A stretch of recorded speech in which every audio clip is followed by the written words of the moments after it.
We're making focaccia. For anyone who doesn't know what focaccia is, I'm going to get very Italian and ethnic on you. So focaccia is almost like a mix between bread and pizza.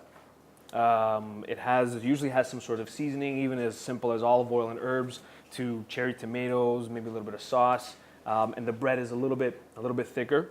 It's a really nice snack. It's a great recipe to make a big batch of, and you can freeze it, and it freezes amazing. You cut it ahead of time, put it in the freezer, throw it in the oven, even a small piece when you want something, a little bite. That's a great way to go about it. Mm-hmm. Yeah, recipes that you can freeze easily and do the big batches when you're feeling better and when you have more energy, and put those away in the freezer so you can really, grab out the little portion sizes and have a meal for when you're not feeling like cooking. Mm-hmm. So, start it off. We're going to make our dough. Now, you can do this by hand. I'm using a food processor because I'm going to show you, if you do have a food processor, it is super easy to do in the food processor. My nonna never taught me with the food processor. I would always get my hands dirty, but I don't want to get my hands dirty. So we have the technology to avoid that. So we're adding our flour. It's about 2 cups of flour. This is unbleached, just regular all-purpose flour. You can do this with spelt flour. You can do it with whole wheat flour. We're going to add our active dry yeast in there. Whoa. And a little bit of salt, just a pinch of salt. And we want to just give it a quick buzz, just to combine. And then while it's combining, I'm going to add the rest of my ingredients. So I have about 175 mils of warm water. You need the warm water to wake the yeast up. You also need another ingredient to wake the yeast up and to get it to start eating, which is some sort of carbohydrate sugar. So usually like a white sugar is added to this. I tried it yesterday with honey for the first time because I figured it might do the same thing. Might not. It worked. So try the honey. It worked for me. It should work for you. Honey if it doesn't, is a nice I apologize. one because you can get, it's more of a natural product. Mm-hmm. You can get a less refined honey. And it also has a lower glycemic index than white sugar.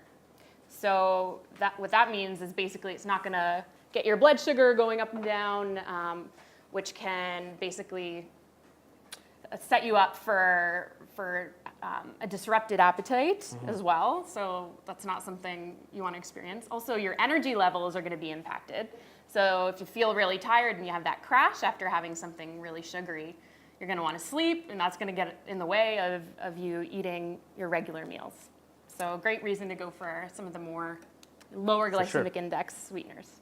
And so that's going to go in, and that's going to, again, it's going to help to wake up you're not going to taste it too much. It's not going to be like a sweet bread, but it's going to help to wake up the yeast. And you're going to turn it on and slowly add. You're going to have 175 milliliters of warm water and a couple tablespoons of olive oil. That's one of the big differences between just making a regular pizza dough and a focaccia, is that it has a little bit more fat into it. So you can see as I was adding the liquid, eventually it creates a ball of dough for you. Now I'm being very cognizant of the fact that I don't want to overwork the dough. Otherwise, you're going to activate the gluten. You're going to create this amazing structure. But if you overwork it, it's going to become a little too tough. We don't want you to burn calories gnawing away on this hard bread, right? No. This has to be soft and easy to enjoy. Save so those that's calories. Important. So just until it kind of forms, and you can see how it's still pretty wet, right? We're going to put that on just a cutting board. I noticed you sprinkle some flour on there. A little bit of flour on there. So it doesn't get all stuck. And I promised initially that you wouldn't get messy, but I lied. You're going to have to get a little bit of work into it. So pretty much what I'm doing is a little bit of flour on the board, and I just want to fold it into each other. So what I do, and this is with bread making, with any sort of dough, just grab a little piece from the back closest to you, lift it up, and then using the palms of your hands, kind of drive it back into itself. And you just want to do this just a couple times. Again, I don't want to overwork the dough too much. So what are you doing by kind of working it? Well, you're kind of creating that structure, that protein network, so that you get a nice elasticity in your dough. That's it. So just a few times, just until you get your ball of dough. That's going to go into, choose a bigger bowl. This is not a great example. because it's gonna rise right out of there. And you just want to add a little bit of olive oil. Again, Chrissy's like, go for it. those Go calories. for it in this case. Yeah, if your appetite is small, you really need to make sure you get the most out of every bite. So you don't need to shy away from a heart-healthy oil like olive oil. Sorry, you want to let that rise for about an hour. Put it in a warm spot. And I never figure out what the warm spots are in the house. I just kind of put it near the stove. Next to the shower. Yeah, hopefully some heat is coming out of there. But just set it outside, room temp. And in about an hour, you should, if the yeast is active, if it's still alive, you should get some rising action on there. Now with the focaccia, I like to do a double rise. So once it's risen the first time, you can put it into a baking tray like this or a round one, whatever you like. Push it down, so kind of press some of that air out. And if you're gonna make it right away, let it sit again for about another hour. If you wanna keep it due the next day, then put it into the fridge.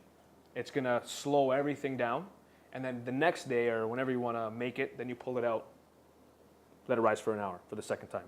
So this is the second rise on the focaccia. You can see it was like probably this big when I pushed it down. So it's about a twice doubled in size. And we're ready to top. So I'm just gonna push it down slightly.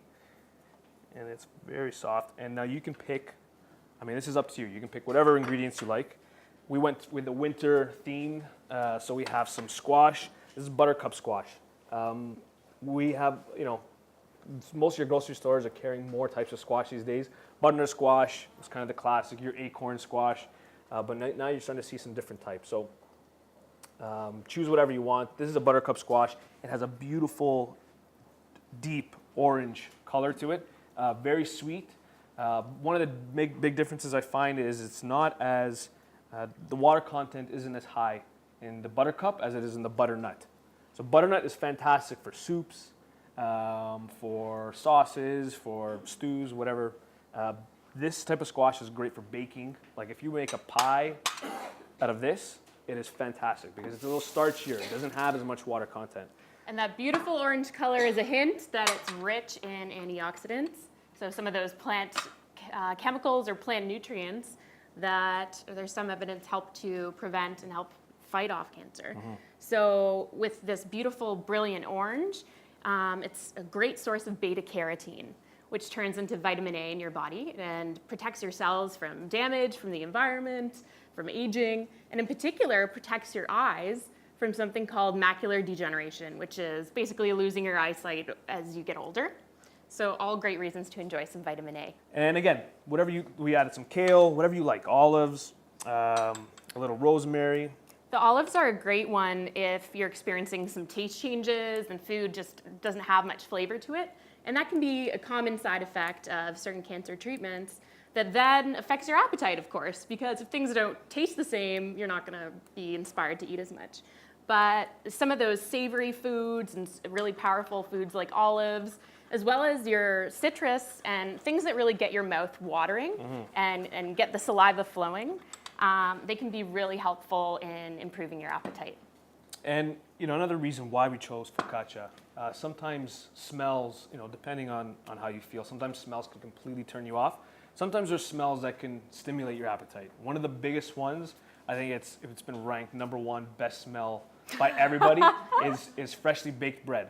Freshly baked bread kind of, not all the time, but sometimes it has that way of making you hungry and stimulating your appetite. So doing something like this, maybe choose some milder ingredients on top.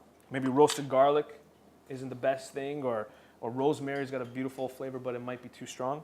So choose milder ingredients, but that fresh baked bread might help to get things going. So just a little bit of olive oil on top.